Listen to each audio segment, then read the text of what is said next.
Hey guys, Brian delivers you the goods here. I'm returning to you tonight for this next movie review. Sorry about the dog barking outside. It's one of the terriers across the street from my house.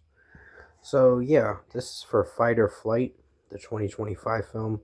I got a chance to watch for myself, see what I was gonna think of this hour and 37-minute movie. So I'm gonna discuss what I watched for the almost hour and 40 minutes of this movie. It's like 97 minutes. It's not very long. And I'll let you know my thoughts on this movie overall in its entirety. So let's dive into this movie review. Now, I apologize for the barking in the background. Um, the dog kind of yaps a lot. So, yeah. With this movie with Josh Hartnett, I believe is how you pronounce it. I think this was a solid movie. I mean, it wasn't like one of the best mind blowing movies I've seen, but I think it was decent at best.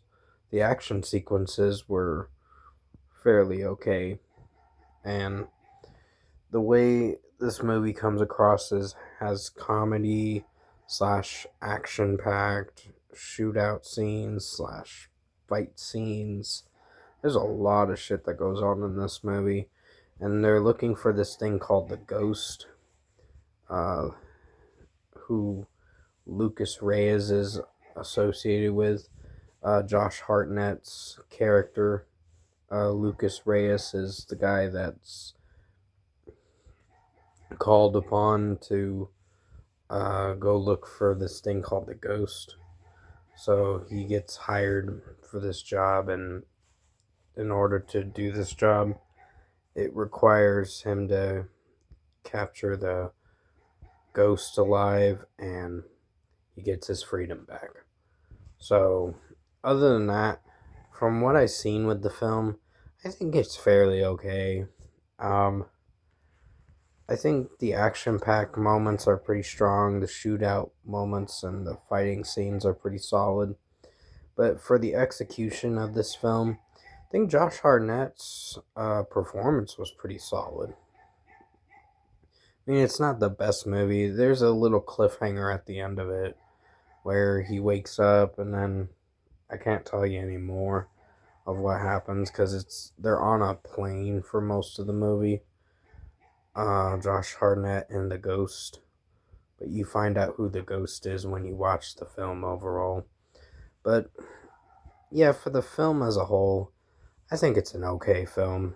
Not the best film I've seen, but gonna be on my okay to man movies of 2025 by the end of the year. And if I were to give Josh Hartnett's movie Fight or Flight a score, I'm giving this movie a 6.5 out of 10. Okay film. Um, it is watchable, and overall, from the performances and all that, they were pretty solid, but they weren't like, not every performance was the best. There was one guy on here that came off as cringy with his performance, but everyone else did alright in the film.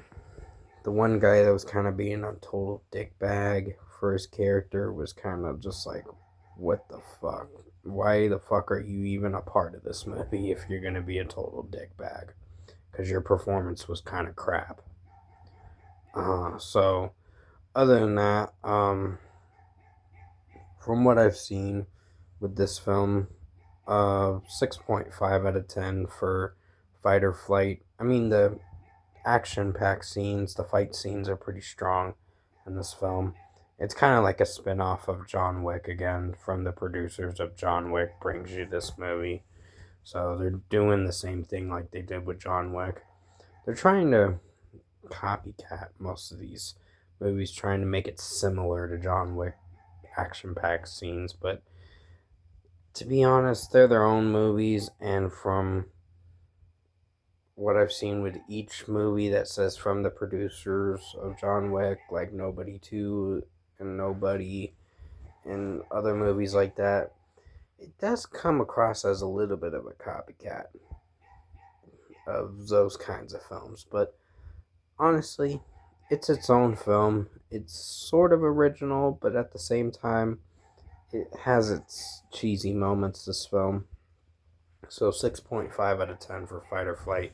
Thanks for watching this movie review tonight.